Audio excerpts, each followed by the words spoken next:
Okay, good morning, everybody. I'm really excited today to tell you about the book I decided to do my presentation on, and it was written by Loren Belker, Jim McCormick, and Gary Topchik.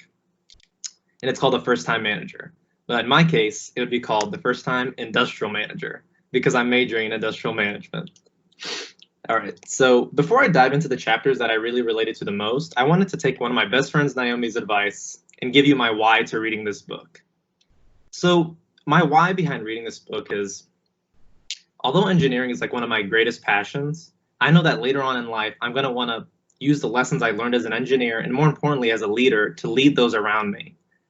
One of the later chapters in the book, it talks about how like managers in like their mid 30s start asking themselves the question of how significant is it that I'm a manager in a company that manufactures bolts? So when you put it that way, it might not seem so significant. But what that manager should be asking his or herself is, what kind of impact am I making on the people that I come in contact with, both in my professional life and my personal life? My why behind reading this book is that I want to be that manager making a positive impact on my employees. So let's dive into what I'm going to cover today. So the book was about 6 parts, and each chapter was better than the last. So it was like really hard to like pick which chapter to talk about.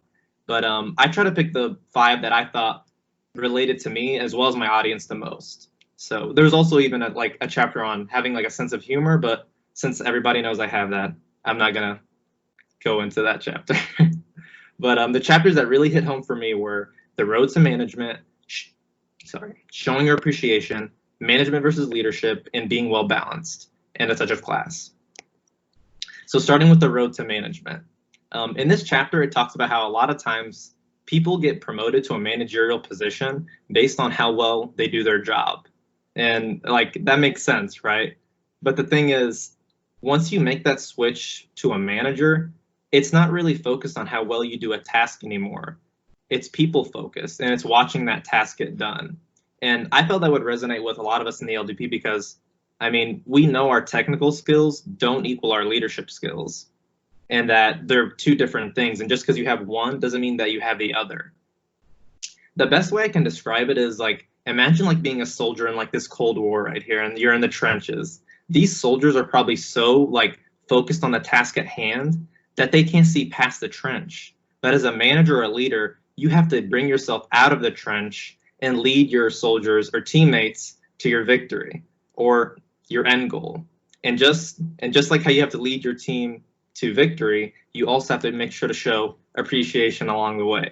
This is like one of my favorite chapters because everybody loves to be appreciated for the hard work that they do.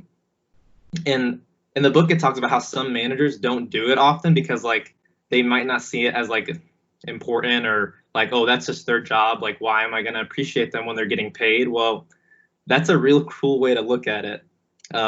Like just like in the LDP, when we do encourage the hearts, like I remember last semester when we went to new school and then me and Madison were like scrubbing these bottle caps that were going to be like melted down and then formed into a bench for like the students there. But we were scrubbing those for hours. Like the day after, my arms were like sore and dry.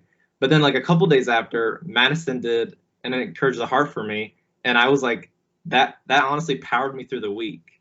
And it was so sweet because she highlighted my like efforts, and everyone enjoys that. So like imagine being a manager or a leader and not appreciating your workers or followers. It doesn't make sense because appreciation costs nothing, but it could potentially increase the productivity of your employees. So it sounds like a good return on investment to me. So I know you guys are hearing me like interchange the word like manager and leader. And I know this book report or presentation is supposed to be about leadership and not like managership, but you're right, there is a difference between leadership and management, but they're both still getting very important things done.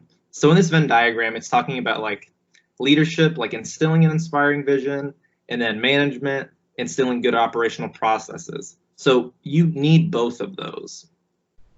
And the best way that I can describe it for where it can make sense is like, imagine counting value versus adding value. So as a manager, counting value is like you going up to an operator every 3 hours and telling them, okay, what are your metrics for today? As a leader, Adding value is like gathering all the operators together and making sure that they understand and explaining to them why their metrics are valuable and how their process directly affects the inputs of the next process. So just like how leaders and managers have to both get important things done, they also have one more thing in common. They both have to be well-rounded.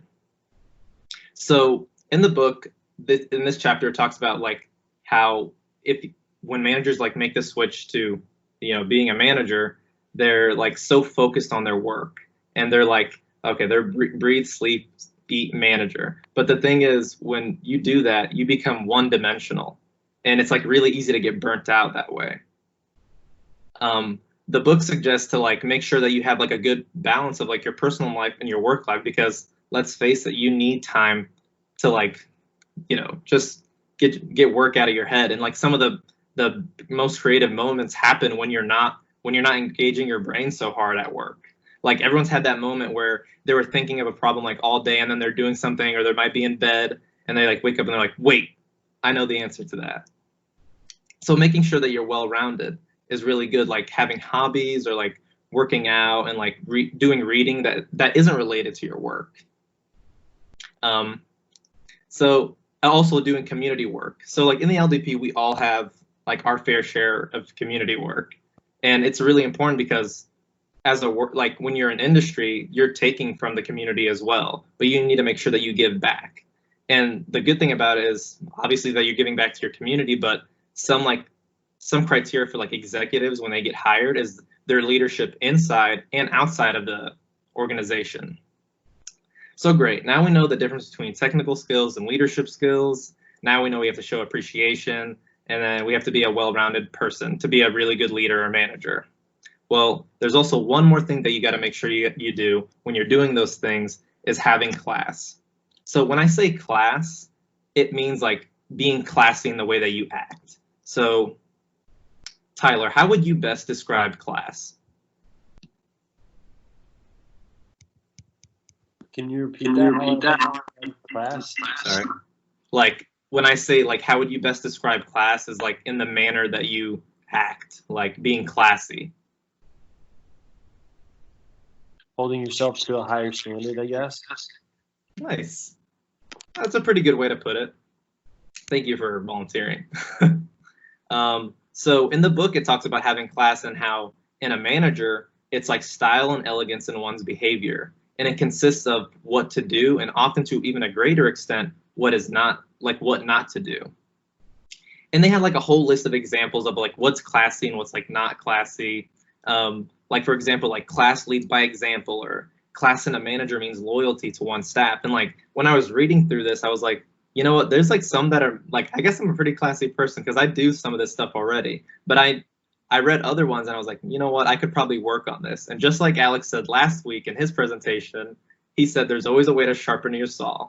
And that is especially true when it comes to class. So my call to action is I want you to go through this list that Brock is going to send in the chat of examples of class and see which ones are your highlights and which ones that you could probably work better on. And that would conclude my presentation. Thank you, guys.